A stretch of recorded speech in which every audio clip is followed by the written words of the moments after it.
Most people think they know Huntington Beach. They picture the pier, the surf culture, the beach cruisers rolling down the ocean strand, and 9.5 miles of sand stretching along the Pacific. And to be fair, that version of Huntington Beach is real, but there's another Huntington Beach that most people never actually experience. Even people who have lived here for years rarely see it up close. I'm talking about the neighborhoods where the most valuable real estate in the entire city is concentrated. Today, I'm taking you inside 5 of the most exclusive enclaves in Huntington Beach. As we go through them, you're going to see one of the neighborhoods hasn't had a new single-family home permitted inside its borders in years and never will again. Another one has reached a point where more than half of the buyers skip financing entirely and simply write a check. And the neighborhood at number 1 was built at a cost so staggering that no government agency on earth would approve it today at any price. The citywide median home price in Huntington Beach right now is $1.3 million. But by the end of this video, you'll understand why the gap between the entry point and the ceiling in the city spans over $7 million and exactly what drives that gap. Before we get into this list, there's something important you need to understand about wealth in Huntington Beach. What truly separates exclusive real estate from simply expensive real estate usually comes down to 3 things. These are scarcity, infrastructure that cannot be replicated, and land position so specific that when one finally becomes available, serious buyers are already preparing offers before the listing even hits Zillow. Keep those 3 ideas in mind as we go through this list, because once you see them, the entire Huntington Beach market starts to make a lot more sense.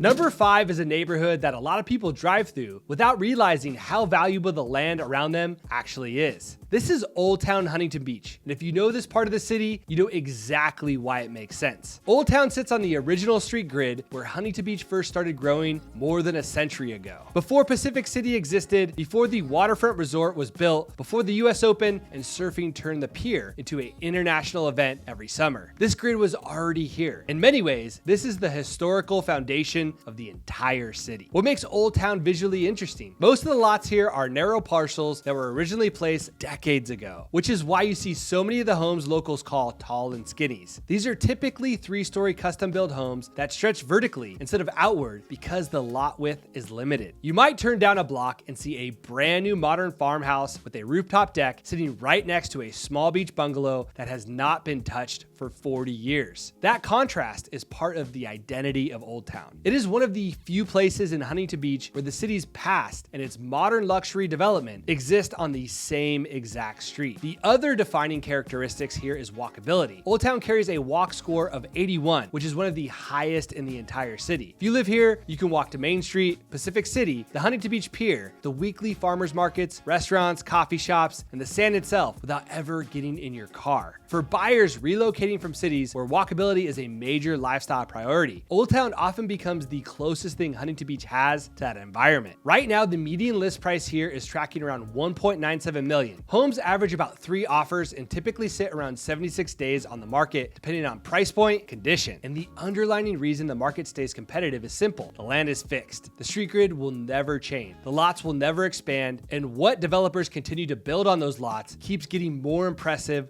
with every cycle. This brings us to something important. If you think the land situation in Oldtown is fixed, the next neighborhood on this list takes that idea even further.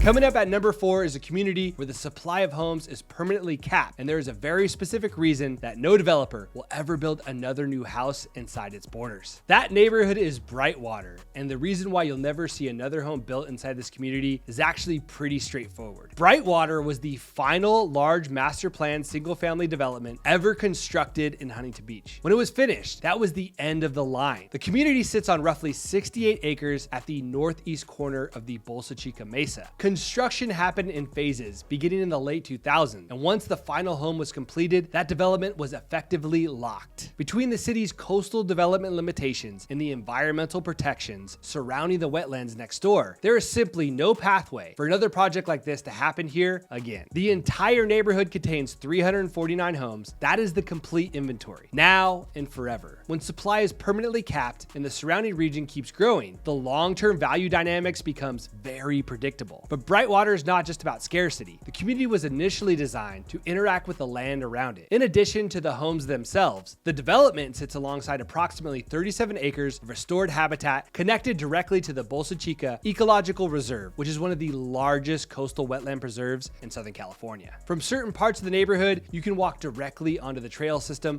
that runs through the wetlands. It is not unusual for residents to step outside in the morning and see wildlife moving through the preserve with the Pacific Ocean visible in the distance. There really is not another neighborhood in Huntington Beach that has the exact relationship with that landscape. The most sought after homes sit along Ocean Ridge Drive, which locals sometimes refer to as the Gold Coast of Brightwater. From those elevated positions, you can see Huntington Harbor, the Pacific Ocean, Catalina Island on clear days, and the wetlands stretching below you, all at the same time. Few homes on this ocean ridge have been trading around 3.1 million. Listings across the broader community generally fall closer to 1.8 million range, depending on the size and upgrades. And there is another detail experienced buyers always notice. Brightwater does not carry a Melrose tax. In a coastal California market where many newer communities include additional assessments, that difference has a direct impact on long-term cost of ownership. Now, before we get into number 3, I want to plant something in your head about the neighborhood sitting at the very top of this list. The community ranked number 1 was built at a cost of roughly $200 million,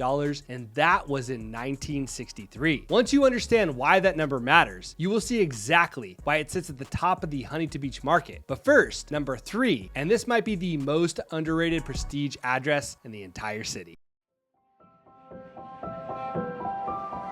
Number 3 is where Huntington Beach's established luxury really starts to take shape. This is Seacliff and Edwards Hill corridor. Seacliff is a collection of gated communities located just a short walk from the ocean. The most recognizable community here is Seacliff on the Greens, which is a 24-hour guard-gated neighborhood, private pools, green belts, and shared community spaces throughout. Residents here also have private walking access down to a stretch of coastline that tends to stay noticeably quieter than the main beach near the pier. If you know this coastline well, you know how valuable that kind of access can be. Right next to Seacliff sits the Huntington Club, which is a private golf course and tennis facility. This is not a public course that anyone can book online. Membership is required. That kind of country club adjacent is exactly the type of lifestyle infrastructure buyers at this price point are looking for. Over the past 12 months, the median sale price in Seacliff has been sitting around $2.3 million, which represents roughly a 35% increase from the prior year. Immediately adjacent to Seacliff is Edwards Hill. The most recognizable community inside Edwards Hill is called the Bluffs. It is a Mediterranean-style enclave of just 85 homes, protected by 24-hour, guard-gated, and positioned in a way that gives some properties ocean views. Homes in Edwards Hill generally start around 1.7 million and climb significantly higher depending on the location and upgrades. But what really makes this corridor special is not just the homes itself, it is what surrounds them. To the west, you have Seacliff State Beach and the Pacific Ocean, and directly to the north sits Huntington Beach Central Park, which spans around 350 acres. Inside the park, you will find equestrian trails, lakes, restaurants, and a 400-horse equestrian center. So what you end up with here is a gated residential corridor